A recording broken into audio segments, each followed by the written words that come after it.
the discussion section of the first 9 episodes, and partially the other 4. Just I want to include some of my thoughts on that. I give it at least an 8, in my opinion. Yeah, but this show hit me in all the right places, and I feel it did the mind games better than a lot of shows I've seen. So moving on. Yes. I want to talk about the opening really quick. Yes, talk about the opening. Let Dawson. me just say, have your opening since discussion. high school, I have really liked this Japanese punk band called the Blue Hearts. Yes. And yes, I know. Yeah, they are like a. I've just been extremely fond of them, and I've been listening to their music for years. And I've watched a lot of anime. Also, this is a spoiler barrier. Yeah, I know. I was constantly wondering, like, I love this band, but they don't seem like they're ever gonna have an anime opening or ED. Like, I just didn't expect it. And the only time I'd heard them previously is one of the characters from Durarara. They use a cover of Linda Linda for a character song. But besides that, I'd never seen it in relation to anime. And suddenly Connor and I fire up the first episode of this, and they're playing the first song off of their first album. And I was just like, holy shit, I know this song. And I don't know, it's like the hypest moment. Is when it was great. It's because I really like this band. It's me when I first was listening to Colors by Flo, and I fire up one of the first episodes of Code Geass and go, oh my god, it's like, this song! This is the song. Yeah. So that's been a song I've really liked for years, and the whole album's really good. I get what you mean by that. It's a pretty good opening. Yeah, it's a decent opening. Visuals aren't like the best around, but you know, it works. I mean, you could easily look at that opening and just go, look, there's rock paper scissors. That's exactly the game that they're playing. There's Kaiji, cool, good, they're done. I do like the end shot where he like pushes the rest of the screen out of the way and he's like leaning on it. I think that's a really good ending shot. Yeah. But so let's start talking and discussing a little bit more about the first 9 with a lot of more in depth with stuff like that. What was going on? What was happening? So what do you want? How they did it? Well, we should definitely pick a starting point. Okay. Yeah. Okay. Because I want to start. I want to go, and then I'll finish off with the next 4 that I saw. Because I have a couple of thoughts that I just want to get out before I forget them. For a total narrative and characters and sort of just like. From getting from point A to point B and like the emotion in between, how did you feel that the story kind of? Do you feel like it kept itself like tight knit and everything kind of flowed well until the end, and like you actually felt for any of the characters or what? I'd say the story was definitely consistent. It was consistent. How it did everything. Like it kept extremely like the pace was pretty much uniform the whole way through. The characters, everything they did. Generally made sense to me. And that's the weird thing that I have to say about the first and the second part that I saw is that the first half was a lot more of like the mind games of like trying to figure out your opponents, trying to figure out how to game the system, how to get it so that you're winning 100%. And that's what may or may not have explained. The first game is they play restricted rock paper scissors. Yeah, you have 4 of each card, right? And then you have to get rid of your cards, and you have to have 3 stars at the end. Yeah, but you can't like throw away your cards or anything like that. They cannot be disposed of. Yeah, but you can sell your cards. That's the interesting. You have money too, so you can sell your cards. You can sell your stars. And by the end, you should have 3 stars and no cards. Yeah, but you can do like literally anything with money. You can pay someone to take your cards. Yeah. And basically, some people come here because they're like, okay, if you beat the timer and you get rid of your cards as fast as possible, you'll leave with more money than you started, right? But if like your money is increasing at an insane interest, right? And you can spend your money to do literally anything. So a lot of people are in there to screw others out of their stars and then sell the stars later for a lot of money. Yeah, and that goes into the whole route of like betrayal and stuff like that, where we go into the route of like who do you trust and stuff like that, which is weird when you get to that second part where it's a little like the message is a lot less of. Oh no, the second part's so different. That's one of the things I'm just gonna quickly. I'm just gonna quickly say this is that it's a really weird thing going from one part where it's all about betrayal to the second part of all about camaraderie. Yeah. Well, it's not just camaraderie. Both of them are about how much like. Some rich people are just assholes. No, the first half you could have easily just done it with not even rich people being assholes. It was just this is just people, you know, It's a dog-eat-dog world. It's just a dog-eat-dog world, but then when you get to the second half, it's a lot about camaraderie and how much the rich are assholes. That's the two sides of the coin, which is the really weird thing when you go from one message to the next. Yeah. Another thing I feel like this does better than the second part, and I'm sorry we're talking about the second part, is in this part I feel like this would actually be legal, or like not legal, like they'd actually be able to get away with this. The second part, and you'll see this soon, there's no fucking way they would get away I with already any got of to this that shit. part that they should totally not be getting away with it. But the fact that they're Yakuza and they're loan sharks totally means that they get away for this. So it totally makes sense in my head. Yeah. Let me just say, the first part, despite whatever else I say about this show, concept alone is really cool. Oh, yeah. A bunch of people with a debt go out on this sick, like, fancy cruise ship and basically play a game to gamble and attempt to win back the money and then pay if you off their lose, debts, and if you lose, you is go great. to forced labor camps. It's great. And a lot of it as much as like the forced labor camps may be unrealistic, and they're probably out in international waters. Yeah. So there's not there's a lot of so yeah. So in general, that part at least up to there makes complete sense. I'm not saying the rest of it doesn't make sense. I'm just saying that on concept alone, I think that was really great. So I really enjoyed the start of that. I will say this show is really over the top sometimes. Oh, yeah. Like, the characters cry all the time. They're constantly saying each other's names, like, constantly. Like, no other line of dialogue, just the other person's names. And it's like, yes, indeed. And a lot of times it's like, I don't know. That was one of the like that bigger works if you actually care about the characters, but if you don't, it's like stop. Yeah, because mainly for me, I usually prefer a different style of storytelling. Yeah, where characters do things and then react instead of talk about what they're going to do and then do it. Like I feel it like ended up differently than they were saying. It did end up differently than they were saying in a lot of cases, but I don't know. I prefer action and then reaction this rather is the than telegraph action reaction. Yeah, and I feel like that could have made this a little bit better, is that if he just went out and did the thing and then explained it to them afterwards I felt that again you even might have enjoyed that a little bit more. I honestly disagree a little bit with that actually being even the case on some points. Remember the 4 scissors? They didn't explain that at all before doing it. Yeah. Yeah, but okay. The main point I'm talking about here, and this doesn't represent the entire show, like obviously they don't do that continuously throughout the whole show, but the biggest and the point that stood out the most to me is at the end when Ando betrays Kaiji. What I would have expected him to do is just turn around and start selling his stars once he makes that decision. And instead of doing that, he walks up to the glass, tells the other guy that he's not to sell his stars, tells him that he's going to sell his stars, and let's betray Kaiji. In front of him. Normally, in that sort of situation, I really wouldn't expect him to face Kaiji. Yeah. Even through a wall like that. Like, I'd expect him to just start selling his stars. Right and then away. the other guy's like, what are you doing? We need to save him. And he's like, it's not worth it. And then explain it. Yes. And then the other guy joins him and they start selling their stars instead of walking up to the glass and staring at Kaiji. Well, wasn't the other guy in front of the glass at that point? Yeah, he was. Like, he was probably trying to stop him before he exchanged in his stars, is what I was thinking. He can't exchange in his stars without him, though. No, I know. He wasn't just going to give him all his stars. No. He didn't want them to exchange either of their stars. Because they could have got more money that way. Have to wait. He had no reason to wait for the other guy.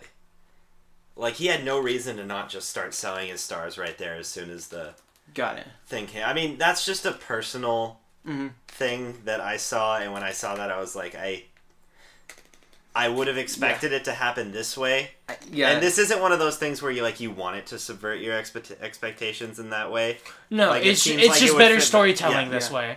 At least, that's clearly very subjective. Yeah, now I will agree with the one fault that I really feel like the show has, in which sometimes I wanted to tell the narrator to shut the fuck up and let it happen. Yeah. Like, just we don't need you here. It's like, get out of here. Like, they really wanted to push a lot of their points. Yeah. Which I can see, again, yeah, and we know exact show thing. that does the same thing. It's called Divine Gate, so... Yeah, I but mean, when this show, you know what they actually mean. Kaiji, like... In Divine Gate, it's like, what is the purpose of even talking about this? No, in Divine Gate, and start the tangent clock for this shit. No, they try to fucking shove in 3 characters we never seen before as main characters by giving them like a 30-second shitty-ass poem that explained nothing. I'm not joining in this conversation. I was just egging you on. You agree with me. I hope you know. Anyways, moving back. So, no, the issue with the whole, like, explaining too much thing is a lot of times you don't know if your audience is going to get it. Yeah. Like, it's really hard to know when they're going to understand it, what they're going to get, what they're going to totally miss. And they definitely did does. the whole focus groups. And if one person didn't get it, they were probably like, okay, we have to do even more. No, Yeah. I know, but in my opinion... I often prefer subtlety. And not only that, It's a but I personal prefer preference. Sometimes I find subtlety pretentious. I prefer the show. I don't. I prefer the show that literally is them going to the focus group, says, hey, does anybody get that? And then, like, half the group says yes, and the other half say no, and then they just keep it. Yeah. Like, I prefer that, because then it's, like, for, like... I thought you were going to say the whole group says no, and they're like, perfect. This is exactly what we want. And now we have Eva. No, that's the difference there. That's the difference there, is that this show is the 9 out of 10, and then they change it to get 10 out of 10. Then you have, like, the Monogatari series, which is about half and half, and then you... No. Probably about 6-4, and then they shove that out the door. And then Fully a little bit lower. No, and then you get Ava, which is 4-6, and then they push it out the door. And then you get FLCL, which is 1-9, and then they push it out the door. FLCL isn't as hard as everyone thinks it is. But And No, but the then thing with Eva is the four people who got it were wrong. No, it's 3 people who got it were wrong, and 1 person was correct. And then you have Lane, which is the 0-10. Yeah. And so that's the spectrum that you have. I will say on the subject of, like, the narration within the show and the way... I mean, it's all very consistent. Like, it chooses a style, and it sticks with it. Mm-hmm. Like, it's got the bold lines, it's got the angular faces, it's got the loud and consistent narrator. They're consistent with the world that they're building and with the way that they've gone about it. Yeah, the sound design totally fits that. It's pretty simplistic, but it's like general like rock notes every once in a while. And then that one song that's in every like and then thriller. that one song, yeah. And then you have the characters who are generally over the top. All the scenes where you see Kaiji jumping over the ledge as like epic music plays, and the narrator talks about how he decided to make that leap. Okay. Oh, so, and then in the head where they show like the metaphor, extremely over the top. Yeah, like the actual metaphors. Like I prefer with those metaphors if there was no narration and it was I prefer the show had no narration. Okay, like, yeah, Connor just doesn't want narration. Period. No, but like he wasn't needed. I don't know. Wasn't. So many No, parts. there's some parts that I understand where you need the thing. And I think you could have done. Wait, it when without was the show made? narrator. When was the show made? Somewhere in the 90s. Okay, obviously. You look it up. There you go. If it's a 90s show, then all 90s Dude, I show... feel like what was it? A person from Green Day could have written this show. No, you know, like this is very alternative rock, like kind of, or what's it called, like punk. Rip.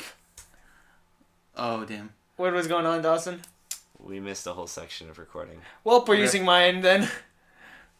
Well, just keep it rolling. Keep it rolling. Yeah. Okay. Anyways, just keep it rolling, just in case I miss it. Here, I'm gonna look it up really quick. But yeah, this is definitely written by someone who didn't particularly like the rich, and they wanted to sort of point out all the corruption I feel like up there. the first it's not series that's though really doesn't point that out. Yeah, except for that last scene at the end where the guy's like, "Ho ho ho, this guy's gonna give me a lot of amusement." It really wasn't pointing fingers. Now I really want you guys to watch the second half. No, I've already watched a lot of the first 4 episodes. I know this, and I get what you mean there. But with the first 9 episodes alone, they just don't. It's not about that. It's about just a dog. It's just about people who people stab each other in the back. Yeah. I think for me at least, the best scene of the show so far within these first 9 episodes is Kaiji just like freaking out at the end and kicking things and knocking stuff over and then giving his stars to the other guy. Yeah. As much as that was over the top. Oh, I love the ending. Yeah, I thought that was great. Because for the rest because it shows how much he just lost. Exactly. And at that point, I really did sympathize with him. Like, a lot of the times when they were saying, like, "Oh, Kaiji-san! Oh!" I'm just sitting there like, okay, guys, You keep screaming his name. No, you guys keep crying. This will be fine. They- Because at those moments, I really didn't, like... I didn't join in on their sympathy, and I didn't join in on their fear. I had trouble with that. They really but in that wanted last scene where he's kicking things over, I'm like, oh, that feels so good. Keep going. No, I can understand what they were doing at those points, though. They wanted you to feel the betrayal of these, like, characters who, like, they were treating him like a god at one moment, and then the next they're just like, ah, fuck him, we'll leave him in here. Well, not even... After he did all the work for them, basically. Yeah, like, that was one of the most fucked up betrayals, in my opinions. It was pretty bad. I mean, we could talk about another worse betrayal. But it was still fucking... I'm surprised Shut up. Connor hasn't brought up. Shut up. But... Wait, what are you talking about? The biggest betrayal in all of manga. Oh. Oh, yeah. Hey, we're not on that bet this time, so... Yeah. I know, we can talk about Berserk. I don't want to. But Connor doesn't want to, so continue. We've already done the Eclipse to death. We've like the anime. that horse. Just like the anime. Anyways. Yeah, okay, continue. Okay. Sorry. Put your glasses on. God, I'm lost now. Shit. Dude, put your glasses on. Okay. Don't Logically, lose your way. Logically, everything made sense to me. Logically, all the puzzles made sense, all the mind games made sense. And all betrayals made sense. All betrayals made sense, but personally, nothing surprised some of me. the characters felt pretty one-dimensional to me, nothing, which I think was part of the show's point. Yeah. Like, I don't think I should expect more from the show than that, but I don't know. But yeah, nothing really surprised me in this. Like, I wasn't surprised, but I didn't know what to think on a lot of those parts. The thing is, the whole thing about subverting tropes is that it's the same thing as, like, if I'm watching a show. There's some times where it goes, if I see a thing and then it just goes, and then it goes to a different thing than I'm expecting, I go, okay, you did a good job. And sometimes I like it to go the way that I'm expecting. Yeah. But something specifically towards mind games, like a show specifically towards mind games, I'd want it to subvert my expectations of it's just not only him playing those mind games, but other people. Yeah, they kind of shot themselves in the foot by only having him and always having him constantly on the edge of losing. Because the thing is, like, it's one of those things where I'd prefer if he was in a middle area where he could have won or lost. Yeah. And then it would have created openings of other people playing mind games with him and stuff like that. And it basically just showed, like, 5 people who were playing a mind game, and then everybody else was sheep that were just losing their stars. Yeah, I feel like with Kaiji, he's very much an emotional kind of character, is the way I would explain it. Like, he's only really good when he's at the bottom and he needs to get out. Which, I mean, works really well for a character trope. Yeah. Yeah, it does. I understand that. It does make sense. There's I'd understand like that, but it's just for a little bit more interesting to at least, like... Which is also why I despise the end of this first season, in which... Anyways, moving on. We'll get to. I will say, actually, we were talking about, is there any times when they weren't consistent with the characters? And I know we're just talking about the first 9 episodes, but I did watch episode 10. And in episode 10, where the blonde-haired guy says, hey, a guy in a black suit came in and gave this phone number to you. Maybe you should call it. I'm going to the bathroom. I couldn't call anything in the show up to that point. And as soon as that happened, I just looked at the screen. I'm like, he's just Kaiji, you fucking idiot. That's obviously his phone number. I can call that, and I'm way dumber than you ever are. And ever have been in this show so far. And he goes and he calls the number, and I'm like, okay... I'm pretty damn sure, as far as I'm concerned, Kaiji's smarter than that. And the thing is, again... I think he should have figured that out. And also... I'm not, like, super... Kaiji, okay. On the consistency level, I don't agree that he's always that smart. Yeah. He's not always that smart. But he's smarter than me, and if I called that, he should be able to call it. And not only that, but on a consistency basis, Dawson hasn't gotten to this yet, but there's an inconsistency where on one half he just goes, no, fuck off, I'm not gonna help you out. And then you go to the next part and he goes, no, it's all about camaraderie, let's all do this, guys. I don't want to talk about that, but it's because he was so focused on the previous game. Yeah, I know that he was so focused on the previous game, but just going from one to the other... When you see a theme, and that's the theme that got you through the first game, are you really going to drop it for the second one? I don't know.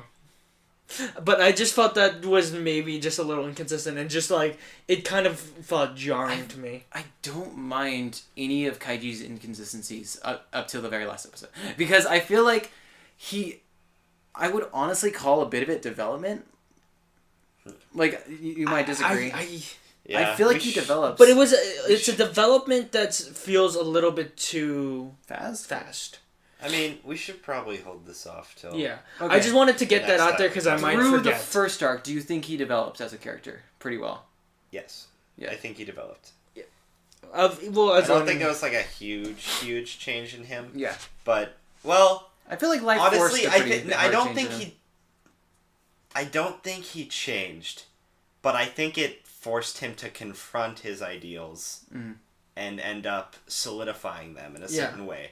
Like, I think him saving that guy with the stars that like he does at the end is something he would have done originally anyway. Like, I personally I feel like he would have, but I think the entire point of this game was forcing him to face it tested his morals and forced him to face his ideologies. Yeah. And try to get out with that. That being said, Kaiji starts out scummy at the beginning. He is pretty scummy, but I don't know. Most of the time, when he was being scummy, he's being scummy towards people that are better off than him. Yeah, and it guy was obviously worse off. And then you see that he actually has compassion for people of his level and below, where he even takes in like he's the guarantor of the other person. Well, he assumed those people are better than him, which just makes no sense which just makes Kaiji just screwed over in general because the guy was there. The guy was never lost. He was also taking part of that game. And that they just decided to give him the debt. Because he technically shouldn't have had any debt. Who? Kaiji. Yeah, he would have been free if he just walked out, too. Because... Wait, no, he wouldn't have. No. They had the guy. With the 3 stars, wouldn't he have been able to pay off? No. No, what I'm talking about is at the very beginning. beginning. Stars, they still get the debt of the new one. That's why when the whole arc ended, it's like this many people got off and cleared their debt. This many people I know, but he sold those 3 stars. Like he said, he took those guys' money, he took the 3 stars. Or the 2 stars, and then bought with 1 more, right? Mm-hmm. Well, no, he needed those... Oh. He basically I guess he could have sold those 2 stars, but I still don't think he would have made enough money to pay off his debts. He would have been closer. Like, he had a lot of debts already, plus he had the money to pay off. But my whole plus the interest on that. My whole point was that he shouldn't have gotten the original debt in the beginning. Oh, he was a benefactor, dude. That's what happens. Yeah. That's just... That's just how they it tricked goes. him. They tricked him. That was the entire point of the... No, I know. If you're a benefactor and someone takes the money and runs... Yeah, but he didn't run. Yeah, he didn't. He never ran. If you remember I think it's the end scene of the first episode, the guy who gets him to go to the place, after Kaiji leaves and decides to go, the entire reason he pulled Kaiji didn't actually have a debt. Yeah. He actually had no debt at all. At that point. And because the guy, even though that's why he put up the pressured situation of 2 more spots left to get him to make a split-second decision. Wait, so they were lying to him? Yeah, because the whole thing is, that's why he saw him on the boat. That's why he saw him on the boat, is because he actually never upped in land. He was just already on the boat already. Oh, I thought that was for a different thing. No. He was in debt because of what Kaiji thought he was in debt for, but what they actually did is trick Kaiji into thinking he was in debt by setting up the situation where there's 2 spots left on the boat in order to force him and pressure him into making a decision. Because originally he should not have any debt. He actually had no debt. So he didn't have time to check if he actually had debt. He was just taking this guy's word for it because he knew he'd lent money to this one guy. Yeah, he could have easily just called up the other guy and said, "Hey, where are you?" Yeah. And then it would have been all solved and he wouldn't have went on the boat. Oh shit, so the fact that he saw the guy crying was another reason why he never discovered that. Because he was about to beat the shit out of him, but then saw he was broken and decided to help him instead. Yes. Exactly. But he would have figured it out if he tried to beat up that guy, right? Probably. Yeah. Interesting. Okay, I never got that little bit. I'm pretty sure that's what happened. I mean, I thought he took the money and run, but he got... he was still spending the money incorrectly, and that's what got him caught in the first place. And I thought that's why it was interesting when, he didn't betray him that time. Or he wasn't going to. Yeah, I mean, we'd have to rewatch this. It's a very unclear thing, but from what my interpretation is that he actually had no debt at all, and that was just a trick to get him into debt. Because these are loan sharks that are just trying to get people into debt so that they can make money. Well, it makes a lot more sense on why they want him on the boat then. Yeah, because he actually had nothing. He was clean, and they already got the other guy for the boat. Already booked him for the boat. And then they're like, hey, we could get one other guy. And this is probably what they do, is that these loan sharks look at the benefactors, the guarantors, and then go, hey, we can also get these guys as well. And then that's what, and so that's why they're able to do that, is that, hey, they got the debt and stuff like that. And as Dawson said, they pressured him into doing it, so he didn't have the time to check if he was actually going. I just thought it's because they would make money faster that way if they got him to do the boat game. I thought it was meant to be a forced split-second decision in order to get him onto the boat. Yeah, exactly, and they would make more money that way. Yeah, no, they will make. It's both of your points. They will make more money that way because they now money and entertainment because they now have a new piece to play for entertainment. And if he were to take that debt, they now have him to pay all that money. Yeah, but even if he did owe a debt, it would have been better for them to bring him on. Yeah. So I don't know what exactly. We'd have to rewatch it to figure out. Mm-hmm. I mean, I was watching it. It's still unclear on what that whole thing was, but that was my interpretation of it. Yeah, I'm gonna stand by he wasn't actually in debt. Yeah, he wasn't actually. I mean, maybe he had his own small amounts of debt. Yeah, but I don't think he was actually in debt because of the other guy. Yeah. But okay. I mean, yeah. Now We've talked about this for a while. reason I watched the show originally is there was a whole list. People were listening. Okay, who's your favorite MC? Who's your favorite MC? Yeah. And Kaiji would constantly appear near the top, and I always wondered why. Right? Because this is this ugly ass looking character. He looks like a scumbag. And I watched the first 2 episodes. I'm like, he totally is a scumbag.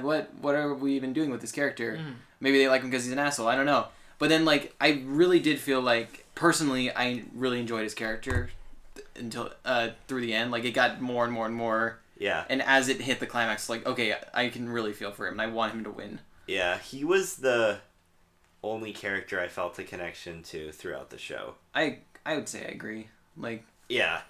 I definitely enjoyed my slow and growing interest in him as the show built, but sometimes it does suck to only have one person that you're interested in for a show. Yeah. But I felt because it usually means that character's carrying the show. Mm-hmm. I mean, in this case, that's not really the case. But I just didn't like them. The other characters, I thought they were a little too flat. Yeah. Yeah. For me. I understand. Yeah. But I feel like they kind of needed those kind of players. I mean, because it was almost a commentary on human nature and Yeah, I think it definitely fit what they were trying to go for. At least what I interpret as what they were trying to go for within the show. But it didn't cater to my personal taste, which... I have to find some sort of middle ground between the two. Yeah, and the issue is, even when I watched more further, is that Kaiji is just the center focus with no exterior characters. Yeah. And as a person who enjoys the exterior large cast, it's just watching one person. Mm-hmm. Yeah, like I said before, I'm really into the main character, and if they can make them interesting. Yeah. Yeah. Because I've seen shows where it's oh, I really like that side character, but then the side character gets no attention, and I don't know. Yeah. Personally, I enjoy when the main character is the actually interesting one. I enjoy when the main character... I don't like character... part 3. Yeah, part 4 is great. I've never defended part 3. I've never defended it. I thought you said it was better than part 2 for... I've never said that. I've said everything past part 3, part 4 and above, is better than the first 3 parts. I've never said that. We're talking about JoJo, by the way. I know. I can tell. I've never said that. I enjoy 4, 5, 6, 7, 8 a whole lot more than those first 3 parts. And it's a lot to do with it's a lot to do... I think it was before you even read those parts that you were telling me about that. Because you were only partially through 4 when you had me watch part 3. Yeah. Yeah. Well, yeah. But what I would have to say is, going back to that, is that you see that, and it's the same progression of... the first 3 are very focused on a main character. And then when you get past that, it's side characters. And when we go down to Kaiji, when it's just a main character alone, I enjoy the parts of JoJo where there's exterior casts. And here, there's not a very exterior cast that is interesting enough. You have just the guys who are there to make Kaiji look good. And they're very much pawns. Yes. These characters. They're just there to make him look better. It's the same equivalence of... It's the same thing as when we talked about Gundam. I don't think it's to make him look better. I don't think they're jobbers or anything like that. They're like... But it's the same thing as you write 2 characters not as great to make a 3rd character look better. Or just more like, developed. More developed. And that's an IBO where they did the same thing. in Kaiji, they're doing that with those two characters that hang around him in the first are just there to make his character look better. That guy with the glasses, he's there to make him look better at the end. And it's just these poorly written, like, not as good written characters to make a better written character. And in some cases, I enjoy that. But when there's only one character and not a whole lot of characters, then it kind of falls flat. Yeah, I can see that. Which, in part... Sorry, going to part 2 again. You kind of get another character to be his... To be the work-off of them. And it's two characters working off of each other. The part 5 characters is very flat in a way compared to, like... Oh, I meant part 2 of Kaiji. Okay. The blonde guy, you're going to get him as sort of a work-off character, too. He's another work-off character, but again, from what I've already seen, is that he's not as well-written as, I would say he's a bit more of a wild card than the other two. He is, but, like... I see what you mean where he is, but at the same time, he's in the same boat of make this main character look better. So he's Caesar. Huh? He's basically Caesar. One thing I do actually find interesting is as much as Kaiji in the first part manages to overcome all these different like characters and difficulties and stuff like that, he still doesn't win in the end. Oh, yes. Like every... Oh, he doesn't win. I think he doesn't win. I think that's actually pretty It's not cool. Ultimate Winner Kaiji. No, I know. Ultimate Survivor. It makes sense. But I just think it's really interesting and I'm on says a lot. 13 right now. There's like... I think this arc's about to end in like another episode or two, and I'm ready like... He's not gonna win this. He's not gonna win this. He's gonna win this, but he's not gonna win this. He's not gonna come out on top. He on the surface he wins, but on a moral victory he has lost. When you play these games, you don't come out on top. That's like one of the lessons too. You either come out as a surface win but a moral loss, or a moral win and you've lost everything. Yeah. So, and that's what I like. I'm foreseeing for the near future. Only scumbags win in these things. Yep. And you end up killing a lot of people on the way. Or, like, screwing them over. Yeah, those forced labor camps, man. Those forced labor camps. Pretty screwed up. Okay, I think they did an excellent job in scaring the shit out of you in the forced labor camp. And, like, the part when they bring them behind the doors. That I actually really enjoyed. Are you talking about when they first take Kaiji back there and strip him down? And just throw him naked in with all the other guys. I was having like 1984 flashbacks on that. And they're taking him to room... I don't remember. 9101, something like that. I forget what it's called. I haven't read 1984 in a while. But yeah. Like I felt that part. Like tone-wise, they did that really well in my opinion. Yeah, I think they definitely did. That was a stronger part of the series. They made him look like he won, but he didn't win. I'm thinking about 1984 right now. He won over he won over money is the way I would say it. Kaiji? Yeah. He won. Yeah. He defeated money, but money is still screwing him over.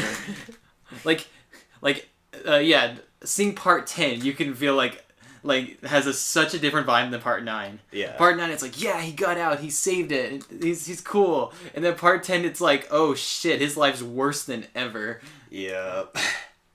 Like, I mean, I don't know, but I'll take your word for it. What? No, he's more in debt. In episode 10? Oh. He's more in Sorry, debt. I kept saying part 10. Wait, there's no part 10. I don't know. Not even JoJo there's 2 part 10. seasons, right? I didn't know how many arcs there were. Maybe they start going through them quickly. Okay. I was confused. Sorry, I didn't realize you were talking about episodes there, and I was really confused. I was like, I'll take your word. I'm sorry too. No, episode 10. Don't you feel like he's worse off than ever before? Yeah. Oh, most definitely. Because he's not actually in debt. Yeah. He's like really heavily in debt. Gotta work till totally he's 40. Not his fault. It's okay. We have to work till we're 42. You mean like 60? Yeah. This whole thing is really just a metaphor for the life of college students. Come on, man. We're not going to do that bad. I'm joking. Andrew doesn't even have loans, do you? Huh? Do you have college loans? No. I have loans. I have like a little bit of loans. I don't have that much. I still stare at that anime and I went, oh man, that could be me in like 2 years. Dude, I've already racked up like $1,000 from interest on my loans. Yeah. Gotta pay those off. Yeah. But you really need to start putting money towards that right now. Well, that was a downer. Yeah. Guys, we should monetize our videos. I know. Or monetize our videos where we get like So that's 10 gonna give us views. from like 5 viewers to 0 views. Oh, hey, dude, guess what? Apparently, all the manga ones, we constantly are getting 10 views, but nothing else. Nothing Or else. maybe we is should getting- actually start posting on Podbean again. Oh, I have all the audio files I'm about to upload. He's gonna do a mass upload. No, I've already told do you. the mass I've relay. re- You're gonna I like double our viewers. I have privated all the last 2 weeks, and I'm about to write descriptions for them and post them today because I missed last week, so I'm doubling up on 2, and then I am posting Kaiji next weekend, and I'm putting up all the Podbean stuff for on this weekend, and just having like 10 episodes just come out all at once. Damn. That is not how you get views, but okay. I that's know not it's at not how all. you get views, but I'm sorry, but I just You figured like out. weeklies, Andrew? Other people like weeklies too. Yeah, I'm sorry. I just figured out. For some reason, people are still listening to our stuff because we still are racking up listens on that. So I don't know who is, but anyway, I'm watching Wherever you are, we thank you. Yes. From the bottom Yes. of, at least from the bottom of. It If it's- anyone ever hears this part, we Yes. thank you.